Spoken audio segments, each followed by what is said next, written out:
우리 다 한 목소리로 석절 같이 읽겠습니다. 또 산에 오르사 자기가 원하는 자들을 부르시니 나온지라. 이에 12를 세우셨으니 이는 자기와 함께 있게 하시고 또 보내사 전도도 하며 귀신을 내쫓는 권능도 가지게 하려 하심이로라. 아멘. 오늘 우리 말씀은 예수님의 교육법, 교육에 대한 말씀입니다. 그러면 교육에 대한 말씀이니까 나는 애들도 다 이미 다 키워버렸는데 나는 별 해당이 없겠다, 이렇게 생각하시는 분도 있으실 것이고, 또 나는 애가 없는데 무슨 교육이냐, 이렇게 생각하시는 분도 계시겠죠. 그런데 사실 이 교육에 관한 말씀은 우리가 아이들을 가르치는데 물론 굉장히 필요한 말씀이긴 하지만은 우리가 성도들을 가르치거나 공동체를 하거나 가정에서 남편과 아내가 서로 사랑하는 모든 원리가 같은 원리입니다. 보통 이제 아이가 둘이 있는, 사내 아이가 둘이 있는 집에 그 엄마한테 물어보면은 아이가 몇이세요? 그러면은 둘하고 또 하나 더 있어요, 셋이에요, 그러잖아요. 남편도 다 자기 아들 같이 생각한다고 말이죠. 그런 개념이 있는 거예요. 왜냐하면 인간관계가 다 비슷하기 때문입니다. 그래서 이 교육법에 대해서 우리 공부하면서 우리 자녀들을 이렇게 가르쳐야 되겠다라는 것도 우리가 생각을 하지만, 동시에 이 말씀을 통해서 우리가 우리들의 모든 관계에서 이런 원리가 적용돼야 된다라고 생각하시고 말씀을 들으시면 굉장히 은혜가 될 것입니다. 오늘 이 시대에 정말 이 교육에 대한 관심이 너무 중요하잖아요. 그렇죠? 교육이라는 게 얼마나 중요합니까? 정말 부모들이 아이들을 가르치기 위하여 정말 많이 고민하고 하는 시대인데, 아이들이 잘 되기는커녕 자꾸 잘 안 되는 그런 경우가 많아지잖아요. 청소년 문제도 생기고, 미국 같은 데는 아이들이 막 총을 들고 사람들을 쏴 죽이고 하는 그런 이상한 아이들도 생기는 거예요. 그러면 이게 뭐가 잘못된 거냐? 교육 방식이 잘못됐느냐? 여러분, 교육 방식이 잘못된 게 아닙니다. 잘못된 건 뭐가 잘못됐냐면 이 어른들이 잘못된 거예요. 사회가 잘못된 거예요. 이 세상이 기준을 잃어버렸어요. 오늘 20세기, 21세기로 들어오는 이 세상이 정말 뭐가 옳은 거고 뭐가 그런 건지를 모르는 세상이 됐어요. 이 포스트 모더니즘이라고 하는 이 시대의 사조는 뭐냐? 현실주의. 그 다음에 중요한 가치는 몰라. 현실적으로. 그 다음에 육체주의. 얼마나 육신이 편안하고 잘 먹고 잘 사느냐. 그 다음에 물질주의. 돈밖에 모르는 거예요. 그렇지 않습니까, 여러분? 이 세상에서 추구하는 게 뭐예요? 돈하고, 그 다음에 건강하고 신나게 즐기는 거하고, 그리고 이 땅에서 어떻게 출세하고 권력을 잡는 거, 이거밖에 없는 거예요. 그런데다가 모든 기준이 상대주의라 그래가지고 절대적인 게 없어요. 이럴 수도 있고 저럴 수도 있고, 그러다 보니까 이게 남자일 수도 있고 여자일 수도 있고, 그러다 보니까 이게 남자랑 여자랑 같이 살 수도 있고 남자랑 남자랑 살 수도 있고, 사람이 자기가 성별을 바꿀 수도 있고, 이게 막 완전히 헷갈리는 세상이 되는 거예요. 옛날에는 미국에서 초등학교 교육이 너무 잘 돼가지고 막 미국으로 교육시키러 간다고 그러고 막 그랬잖아요. 지금은 미국 교육이 무섭습니다. 제가 여기 한국에 오기 전에 우리 이제 목사님들끼리 모인 자리에 젊은 이제 1.5세 나이 30대 목사님이 계셨는데, 그 목사님이 같이 모임 자리에서 그러는 거예요. LA에서 자기 친구가 학교에 공립학교 애가 다녔는데, 애가 굉장히 이렇게 여자인데 6학년인데 애가 굉장히 막 활발한 거예요. 약간 우리 옛날에 보면 좀 그런 애들 있잖아요. 여자애들인데 좀 이렇게 세고. 그러니까 학교에 공립학교에 상담사가 걔를 불러가지고, 내가 볼 때 너는 더 남성의 진을 받아갖고 태어난 것 같다. 그러니까 부모에게 얘기해서 성전환 수술을 시켜달라고 해라. 아니, 공립학교에 지금 상담을 가르치는 선생님이 그렇게 아이한테 얘기를 하니까, 미국에서는 자기가 그렇게 해갖고 8살이 넘으면은 남자애가 난 여자가 더 좋아, 여자라고 생각해, 그러면 그거를 부모가 고쳐주지를 못하게 돼 있어요, 법이. 아니야, 너 남자인데 왜 여자라고 그래? 그렇게 하면 안 된다. 잡혀간다고 말이에요. 그래가지고 놀래서 아이를 끄집어내갖고 보낼 학교가 없으니까 가톨릭에서 보내는 그 사립학교로 보냈다. 그 얘기를 하면서 막 그렇게 얘기를 하는 거예요. 지금 이 시대가 정말 그렇게 이상한 시대가 되었습니다, 여러분. 이거 다시 바꾸려면 한참 걸릴 것 같아요. 그런데 우리 예수 믿는 사람들은 그렇지 않잖아요.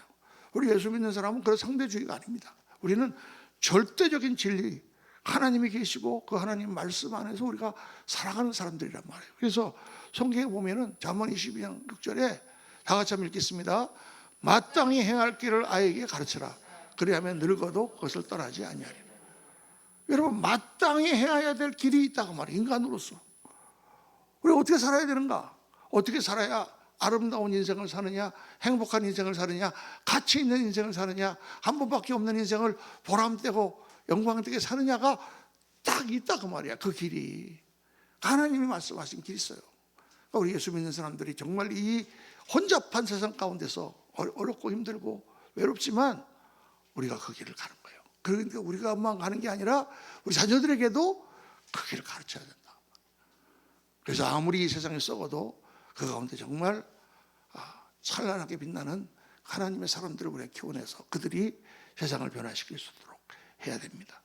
그래서 우리가 어떻게 아이들을 가르칠 것인가, 이거를 예수님이 어떻게 제자들을 가르치셨는가를 보면서 한번 찾아보자. 예수님의 제자들은 예수님 자녀들이지만 아들들은 아니죠. 그러나 그들을 모아서 정말 예수님이 아름다운 공동체와 정말 예수님께 충성하는 제자로 만드셨어요. 몇 년 만에, 3년 만에 그렇게 만드셨어요. 우리는 막 20년을 아이들 키워도 아이들 제대로 못 다루는데 예수님은 3년 동안 제자들을 딱 데리고 가르치시면서 정말 그들을 충성되고 변화되고 정말 하나님 나라를 위하여 쓰임받는 일꾼들로 만드셨다고 말해요. 예수님은 어떻게 제자들을 가르치셨나를 우리가 보면 우리가 어떻게 자녀들을 가르칠 것인가, 또 어떻게 교회에서 양육을 할 것인가, 어떻게 목회를 할 것인가, 어떻게 우리가 지도자가 될 것인가, 어떻게 이 사회를 변화시킬까 하는 것도 답이 나오게 될 줄로 믿습니다. 그래서 오늘 여러분과 예수님의 교육법 7가지를 무려, 할렐루야, 7가지. 그러니까 오늘은 예배가 짜장면 냄새가 나는데 어떡하냐 이렇게 생각하시는 분이 있는데 7가지라도 시간은 똑같습니다. 조금 짧게 해가지고 갈 거니까 너무 그렇게 막 긴장하지 마시고. 예수님은 어떻게 제자를 가르치셨는가? 첫 번째가 같이 사셨다라는 거예요. 오늘 말씀에, 오늘 읽은 우리 본문 말씀에 중요한 말씀이 나오는데 마가복음 3장 14절에 이에 12를 세우셨으니 이는 자기와 함께 있게 하시고. 예수님은 3년 동안 제자들을 가르쳤는데 그냥 학교처럼 왔다가 집에 가는 게 아니라 같이 사셨어요. 그 제자들을 데리고 다니면서 같이 자고 같이 먹고 같이 보여주시면서 같이 사셨어요. 그렇기 때문에 이 3년 동안 강력한 공동체, 결합체가 형성이 된 거예요. 여러분, 같이 먹고 같이 있고 같이 살고 같이 생각을 나누고, 이 같이 산다는 거는 몸만 같이 사는 게 아니에요. 어떤 부부들은 둘이 살긴 사는데 대화가 하나 없어. 남편이 일 갔다 오면 갔다 왔는데 뭐 여보 그러면 아무 말도 안 해. 밥 먹나? 아는 자자 이렇게 밖에 안 하는. 그 대화가 없고 그런 거는 같이 살아도 같이 사는 게 아니죠. 같이 산다는 것은 같이 있으면서 같이 마음도 나누고 생각도 나누고 아픔도 나누고 고통도 나누고 서로가 서로를 알며 같이 살아가는 건 말이에요. 남편과 아내도 마찬가지고 아이들도 마찬가지고. 아이들이 뭘 하고 지금 노는가, 애들은 뭘 좋아하는가, 아이들에게 관심을 가지고 같이 살아야 돼요. 애들이 문제가 있으면 뭐 때문에 문제가 있는가, 뭐 마음이 우울하면 야 너 뭐 무슨 일이 있냐, 너 요새 뭐 여자 사귀냐, 이렇게 하면서 정말 애들하고 같이 이렇게 뭔가 소통이 있는 같은 삶을 살아야 된다. 그렇게 함으로 이 하나됨의 역사가 일어나요. 제가 처음 이제 전도사를 할 때 감리교회에서 이제 전도사를 1년을 하고 그 다음에 이제 우리 친구 선교사님이 개척하시는 개척교회의 전도사로 2번째 가게 됐습니다. 갔는데 가기 전에 참 망설였어요. 왜냐하면 그 교회가 너무나 허접한, 교인도 한 30-40명밖에 안 되는 데다가 그 중고등부 아이들은 한 10명 되는데 동네가 너무 험한 동네예요. 그 브롱스라고 뉴욕에 가면은 정말 흑인과 스페니시들만 사는 동네가 있습니다. 아주 옛날에는 잘 살던 동네였는데 지금은 다 빈민가가 돼가지고 마약이들 끓고 아주 범죄가 심하고, 거기서는 뭐 잠깐 차 세워놔도 그냥 그 다음날 어떻게 될지 모르는 막 그런 그런 도시예요. 그러니까 뭐 거기서 사는 한국 분들은 되게 어떤 분들이냐, 집값이 싸고 그러니까 거기 사는 거고, 또 다 이렇게 서류가 없이 그냥 멕시코 담남 오신 분들이라든가 이런 분들이 거기 살아요. 다 일도 그냥 아주 그냥 험한 일. 그 당시에 이 모든 그 파이프라든가 빌딩 안에 아스베스토스로 이렇게 전부 다 그 인슐레이션 보온이 돼 있었거든요. 근데 그게 암의 요소가 된다고 사람들이 발견한 거예요. 그 성면 가루가 나와가지고. 그래서 그 성면을 다 제거를 해라. 그리고 다른 우레탄이라든가 다른 폼으로 그걸 바꿔라. 이렇게 시에서 명령이 나오니까 모든 빌딩의 모든 파이프를 다 아스베스토스 타일, 그 성면 타일을 제거해야 되는 거예요. 그러니까 마스크를 쓰고 그걸 공사를 하는데 그 가루가 마스크 안으로 들어오겠습니까? 안 들어오겠습니까? 암의 원인이 되는 거를 먹으면서 일하는 거예요. 왜? 그게 돈을 더 많이 주니까. 그러니까 자기가 다 살을 깎아서 그렇게 일하는 한인들도 다 그런 분들이에요. 그냥 공장에서 일하고 그냥 봉제 공장에서 일 받아다가 집에서 일하고. 그러니까 가정이 엉망이고 아파트들도 얼마나 더러운지 여러분 상상도 못 하실 거예요. 요즘 한국에서는 막 쥐들이 왔다 갔다 하고 막 바퀴벌레가 버글버글하고 그래요. 그리고 한국에서 바퀴벌레 구경 잘 못 해보셨잖아요, 그렇죠? 그렇습니다. 뉴욕의 삶이라는 게. 그런데 이제 거기서 이제 아이들이, 청소년 아이들이 그 학교를 다니니까 얼마나 환경이 나쁘겠냐고. 그래서 제가 거기 이제 전도사로 부임했는데 교회도 그냥 교회가 아니고 창고예요, 창고. 창고 교회. 거기 강대상도 이렇게 멋있는 게 아니고 그냥 괴짝 같은 거 하나 갖다 놓고 거기서 이제 이렇게 그냥 하는 그런 개척 교회란 말이에요. 그래서 이제 아이들을 모아가지고 이제 제가 가르치고, 그리고 이제 또 아이들을 제자 훈련시키고, 그게 한 8명 정도가 제자반에 모였는데, 그럼 어떻게 해요? 아이들을 딱 모아가지고 이제 시간을 하니까 화요일 날 그럼 몇 시에 끝났냐? 3시 반에 끝났는데, 그럼 내가 3시 반 안에 교회배는 갖고 그 교문 앞에 가 있을 테니까 너희들 다 나와서 같이 나랑 같이 하자. 그러고 이제 제가 가면 학교 앞이 어떻게 되냐면 학교 앞이 넓은데 애들이 다 이렇게 이제 공부 끝나고 고등학생들이 나올 거 아니에요. 그러면 거기 학교에 그 경비하는 사람들이 지키고 서 있는데 뭐 담배 피는 놈, 무슨 뭐 칼을 돌리는 놈, 막 완전히 이건 뭐 깡패 그런 거예요. 근데 이 학교 안에서는 못 하는데 바깥에 딱 나오면 경비들은 건드릴 수가 없어요. 경찰만 건드릴 수 있어요. 경찰이 거기 항상 서 있는 것도 아니고. 그럼 앞에 가서 내가 서 있으면 막 불안해요. 막 시끄러운 놈들이 막 칼 돌리고 있는데. 근데 이제 조금 있으면 막 애들이 와 뛰어오면서 전도사님! 그러면서 뛰어온단 말이에요. 그 문 열면 걔들이 이제 다 벤 타고, 그러고 이제 배고프지? 가서 이제 맥도날드 햄버거 사 먹고, 그러고 가서 공부하고, 또 끝나면 저녁도 같은 것도 라면 끓여 먹고, 그러고 이제 집에 보내고. 그렇게 이제 걔들이랑 같이 사는데, 크리스마스 때가 되면은 이제 뉴욕에 거기서 맨하탄으로 들어가면 그 록펠러 센터라고 거기 이제 큰 크리스마스 트리를 어마무시하게 한 15층쯤 되는 높이의 크리스마스 트리를 갖다가 다 장식해 놓고 스케이트를 거기 타잖아요. 거기는 뭐 꼭 한번 가봐야 돼, 겨울에는. 그럼 거기 가가지고 이제 아이들이랑 추운 데 가서 거기서 이제 뭐 빵도 사 먹고 그러면서 그런 구경도 하고. 근데 너무 행복한 거예요. 너무 걔들이랑 같이 있는 게. 걔들이 얼마나 전도사님을 좋아하는지. 그래서 제가 거기서 8개월을 했거든요. 8개월을 제가 전도사를 하고 바로 그 다음에 새해부터 개척교회를 하게 돼가지고 개척교회를 하러 내려갔기 때문에 8개월 있었는데 꼭 8년 있었던 것 같아요.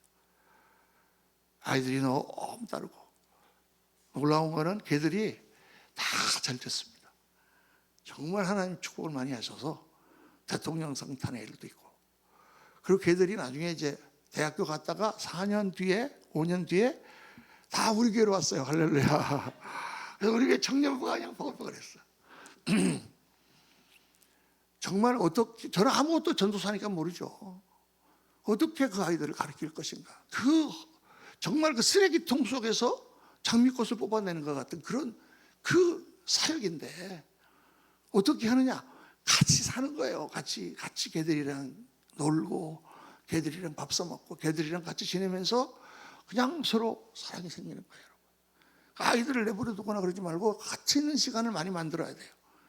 그냥 같이 있는 것만 있는 게 아니라 소통도 하고 걔들도 끌어안아주고 하면서 같이 사는 거기서 우리가 진짜 교육이 된다. 마음의 소통이 있고 생각의 소통이 있어야 된다. 이거 모든 사람도 마찬가지죠. 두 번째는 뭐냐? 보여주셨다는 거야. 예수님은요, 그냥 가르친 게 아니에요. 뭐 가르친 것보다도 보여주신 게 더 많아요. 병자를 치료하는 걸 이렇게 하면 병자가 치료한다가 아니라 예수님이 직접 가셔서 기도하시면서 병자가 낫는 모습을 보여주세요. 귀신이 쫓아내는 모습을 보여주세요. 예수님이 어떻게 사람을 사랑하시는가, 그들을 얼마나 사랑하시는가를 보여주시는 거예요. 예수님의 몸과 그 삶의 모습과 마음과 그 또 말 가운데 다 그게 보이는 거예요. 보면서 제자들이 이렇게 하는 거구나 하고 배우는 것입니다. 아이들은요, 태어나가지고 살아가면서 배우는 모든 것의 90%를 보고 배워요. 우리가 이렇게 하는 거야 저렇게 하는 거야 이거는 10%밖에 안 된다 그래요. 그러니까 여러분 뭐 태어나가지고 뭐 젓가락질 잡는 법 배우셨습니까? 먹는 거, 화장실 가는 거 배우셨나요? 뭐 책 보고 배우셔가지고 화장실 가는 건 없잖아요. 다 우리가 그냥 보고 그냥 다 배우는 거예요. 그러니까 부모가 자식 가르칠 때 뭐가 중요하겠어요? 어떻게 보이느냐가 중요하지. 자식들이 부모를 어떻게 보고 있느냐 다 보고 있는 거예요. 그러니까 조용조용한 그런 가정의 아이들은 다 조용조용해요. 아빠가 엄마를 막 후드를 패는 가정은 걔도 크면은 꼭 자기 마누라를 이렇게 패요. 그렇게 되게 왜냐하면 배운 게 그런 거니까. 제가 이제 뉴욕에서 개척교회를 할 때 너무 개척교회가 어려우니까 이제 우리 집사람이 그 개척교회에서 유치원을 했거든요.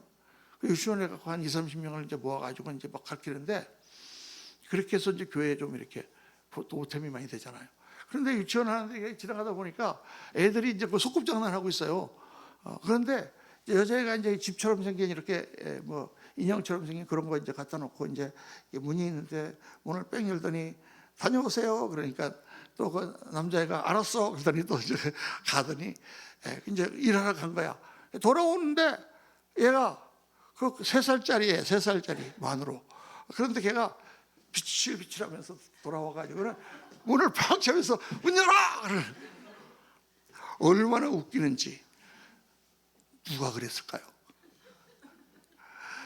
지 아빠가 맨날 그러는 거예요. 그러니까 얘가 거기 와갖고 아니 집안방식을 걔가 다 시키더라고요. 그러니까 내가 그걸 보면서 깜짝 놀랐어요. 야 그렇구나. 애들은 자기가 본 대로 하는구나.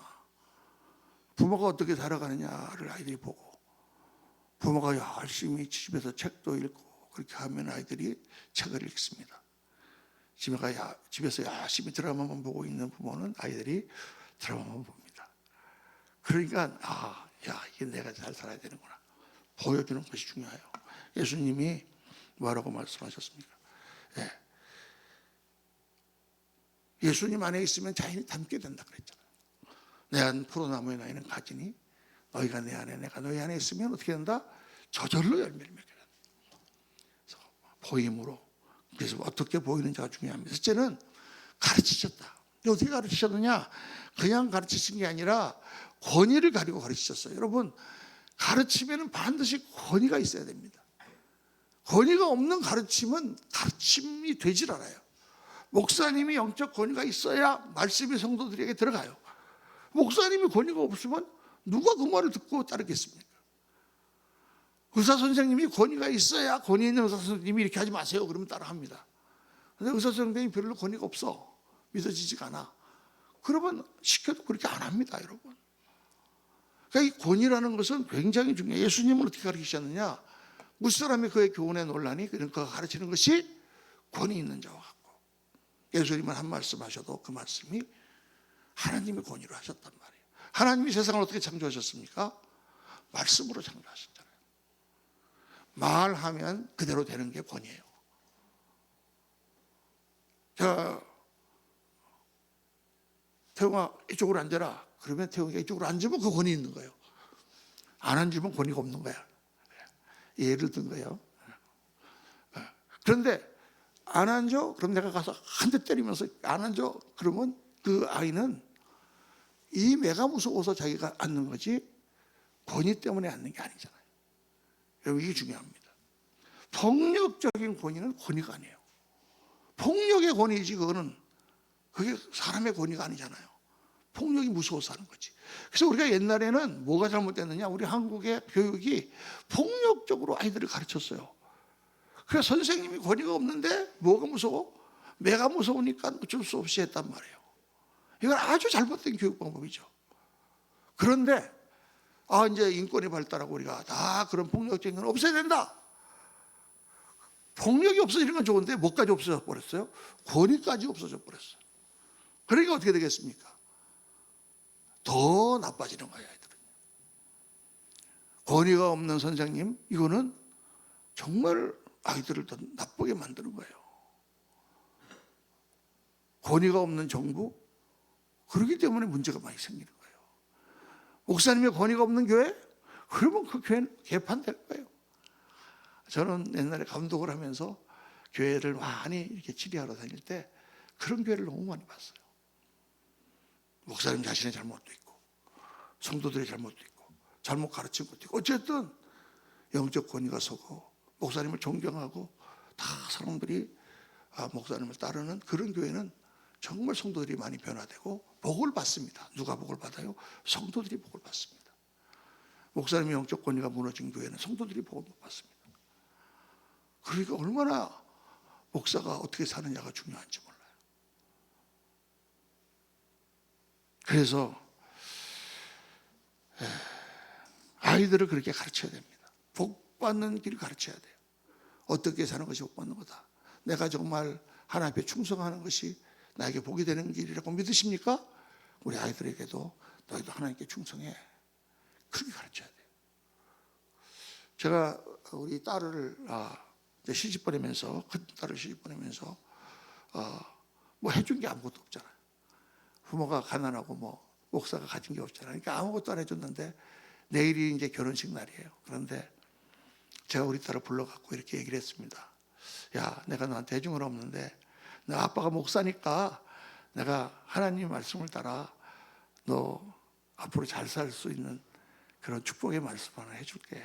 그랬더니 네, 그러고 딱 앉았더라고요. 그래서 내일부터는 너는 행복한 가정을 이루어야 되는데 어떻게 행복한 가정을 이루느냐? 내일부터는 너는 아빠를 위해서 살지 말고 엄마를 위해서 살지 말고 너 자신을 위해서 살지 말고 너는 데니를 위해서 살아. 데니가 우리 딸의 남편입니다. 신랑. 데니를 위해 살아. 그러면 너는 행복한 가정을 이룰 거야. 하나님께서 아름다운 공동체를 만들기 위해서 어떻게 하라고 그러셨어요? 섬기라고 그러셨어요. 섬기고 어떻게 해야 되느냐? 십자가를 지라 그랬어요. 그 섬기는 것이 뭐냐? 그 섬기는 것이 너를 위해 사는 게 아니라 그 사람을 위해 살아. 네 남편을 위해 살아. 얘가 눈물을 쭉 흘리는 거야. 그렇지, 딸을 시집 보내면서 지금 너는 그거 다 필요 없어. 너희 남편을 위해 살아야 돼. 이런 구닥다리식의 교육입니까? 그렇지 않아요. 걔의 행복이 거기에 달려있는 거예요.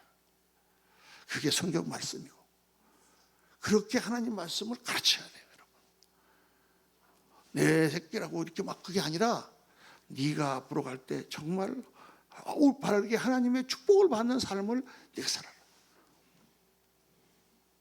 여러분, 그게 주님께서 하신 말씀이에요. 주님께서 인자가 온 것은 성김을 받으려 함이 아니라 오히려 많은 사람의 대속물로 주려 함이라.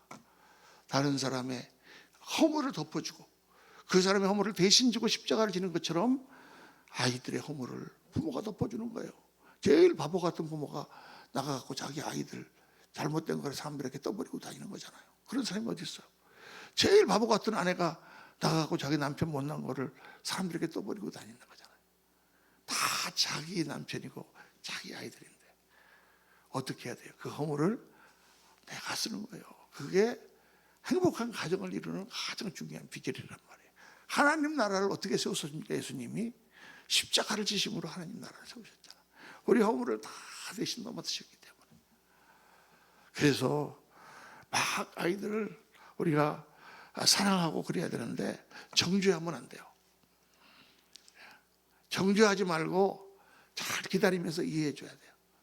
저는 이제 어렸을 때 제 치부인데 초등학교 다닐 때 말이죠. 우리 그 집 앞에 뭐가 있었냐면은 5급이라는 게 있어서 5급. 5급이 뭐냐면 이렇게 동그란 판에다가 6개의 그림을 1번부터 6번까지 써 있어. 그럼 내가 이제 바늘을 가지고 슉 돌리면은 탁 찍어. 그리고 찍어서 이제 2번이 딱 나오면 2번이 맞으면 돈을 걸면 5배를 주는 거예요. 이게 6개인데 5배를 주니까 계속하면 내가 읽겠죠. 근데 이제 학교 앞에랑 다 그게 있어서 그래갖고 애들이 용돈 있으면 다 가져가서 이제 도박을 하는 거예요. 일종의 룰렛이지 그게. 뺑뺑이 룰렛. 획 돌려갖고 딱 찍으면 그러면 이제 돈을 다 잃는 거예요.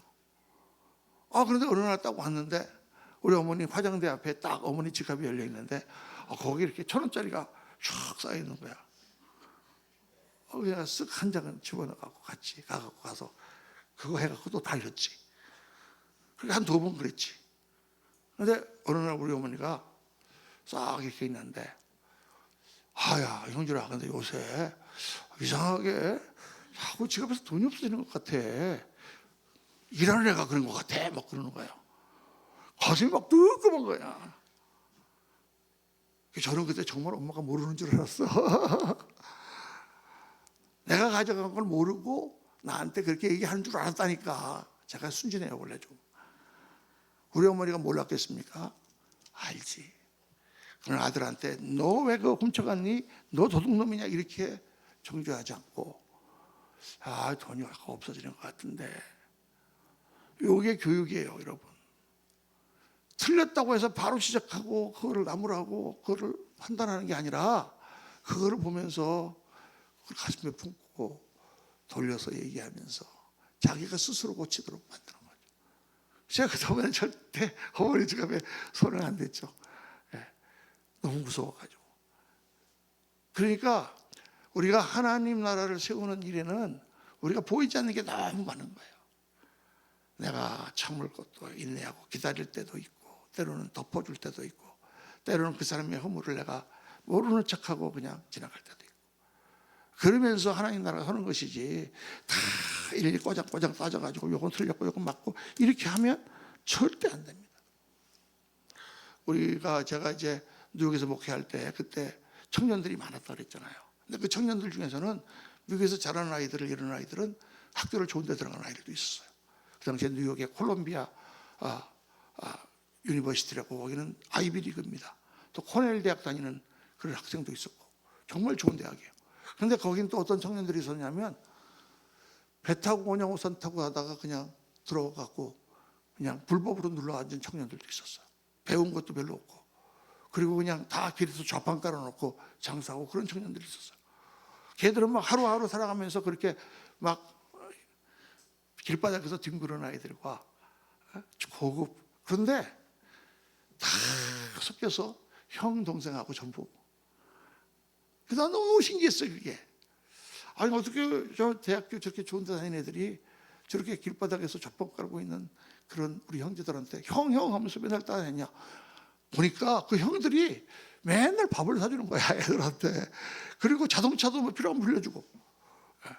왜냐면 형들은 좌판을 깔지만 장사를 하잖아요. 그래 돈을 널 만진단 말이에요. 그러니까 그렇게 서로 희생하고 섬기는 가운데 공동체가 이루어져요 여러분. 그러니까 많이 주고 또 서로 나누고 막 그러면서 하나님 나라가 세워져요. 우리 아이들도 마찬가지고 가정의 모든 일이 마찬가지입니다. 4번째, 훈련하셨다. 훈련은 너무 중요한 거예요. 주님께서는 제자들을 훈련하셨는데 어떻게 훈련하셨냐? 아주 그들만 둘둘 딸씩 뛰어나가서 가서 자기들이 해보게 하고 그렇게 훈련시키셨어요. 고난과 어려움 가운데서 그들이 있는 것을 보시고 나중에 도와주셨지만 훈련을 하시는 거예요. 여러분 훈련이 되지 않으면 우리는 세상에서 이길 수가 없습니다. 우리가 아이들을 훈련시키는 것은 내 말 잘 듣기 위해서 훈련시키는 게 아니에요. 걔들이 앞으로 세상에 나가서 힘 있는 사람이 되게 하기 위해서. 힘 있는 사람이 뭐예요? 인내력도 있어야 되고 지구력도 있어야 되고 통찰력도 있어야 되고 다 어떻게 훈련을 통해서 얻어지는 거예요. 그래서 우리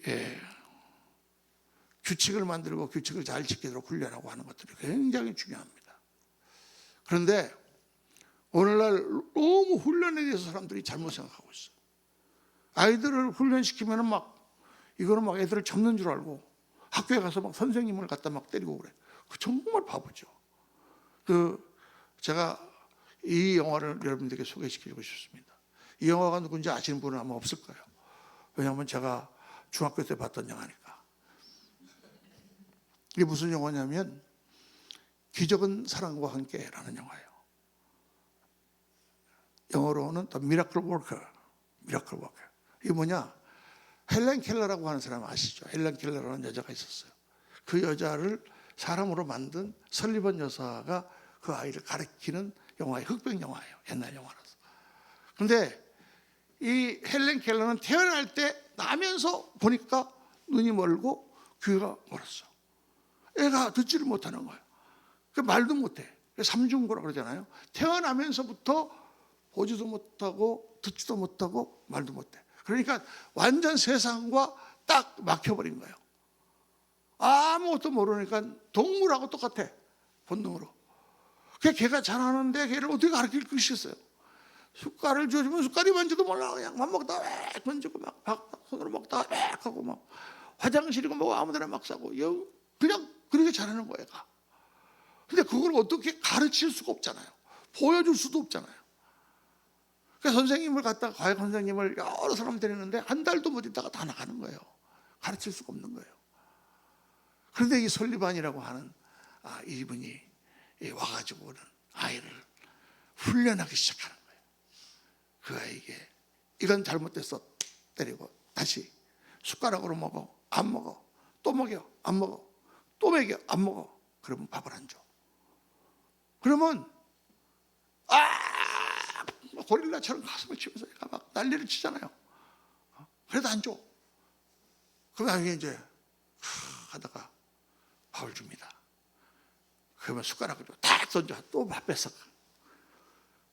그러니까 나중에는 이제 이렇게 있다가 딱 숟가락 주니까 숟가락으로 먹는 거예요.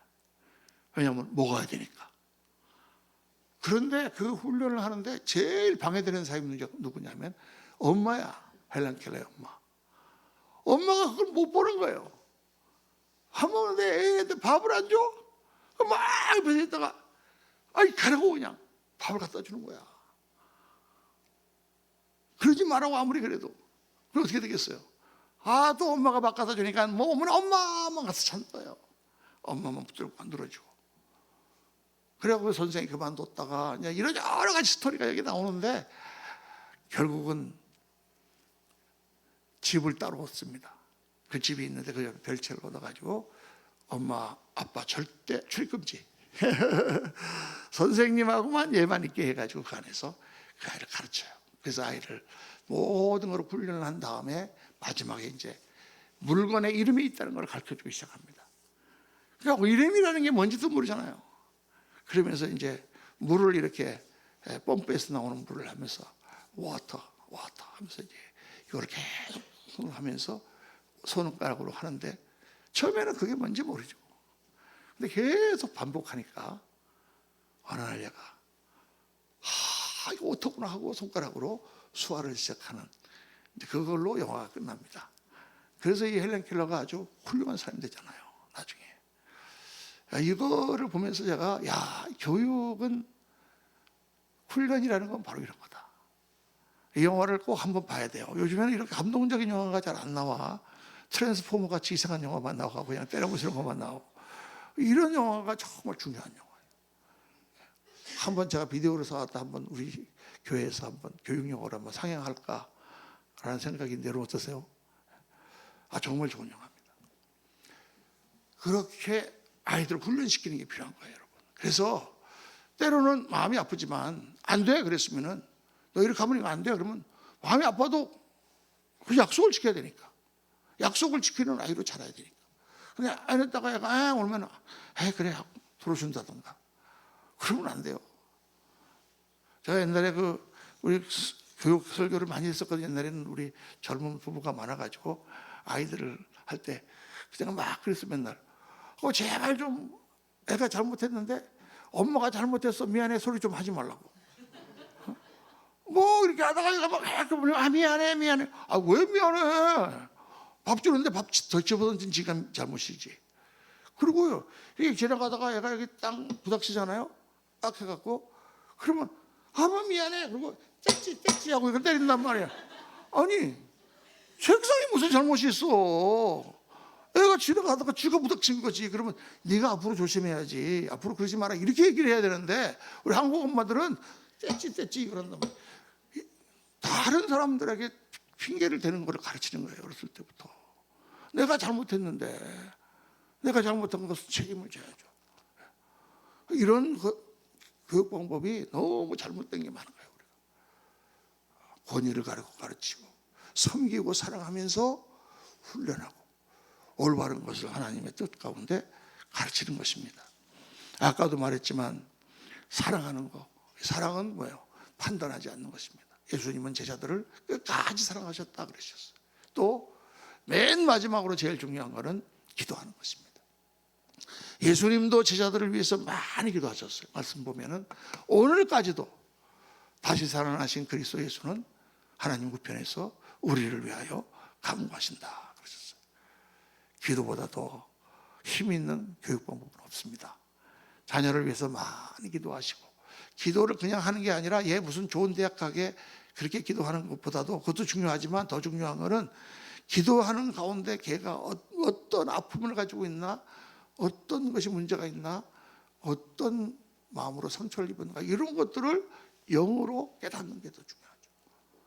기도를 깊이 하면은 그 아이가 깨달아집니다. 그러면 부모가 잘 지혜롭게 아이를 기를 수가 있는 거죠.